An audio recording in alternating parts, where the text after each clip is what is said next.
নমস্কার। আজকের ব্রেকফাস্ট আগামী দিনের সুস্থ জীবন। ব্রেকফাস্টকে যদি আমরা বাদ দিই কী হতে পারে? এক, শরীরের এনার্জি কমে যেতে পারে, মাথা ঘোরা ও শরীর দুর্বল ক্লান্তি লাগতে পারে, কাজে মনোযোগ কমে যেতে পারে, বিরক্তিভাব ও মুডের পরিবর্তন হতে পারে, দুপুরে অতিরিক্ত ক্ষুধা লাগতে পারে, জাঙ্ক ফুড খাওয়ার ইচ্ছা বেড়ে যেতে পারে, অতিরিক্ত ক্যালোরি গ্রহণ করার ঝুঁকি বেড়ে যেতে পারে, শরীরে পর্যাপ্ত পরিমাণে প্রোটিন ও ফাইবারের খাবারের প্রবণতা অনেক গুণ কমে যেতে পারে এবং রক্তে শর্করার ওঠানামা করতে পারে, বিশেষ করে যাদের ডায়াবেটিস আছে।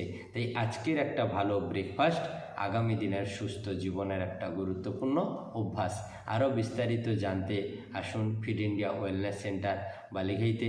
এখানে যোগব্যায়ামের মাধ্যমে সুস্থ হতে পারবেন এবং যে কোনো সমস্যাকে কন্ট্রোল করতে পারবেন। থ্যাংক ইউ, বাই বাই, নমস্কার।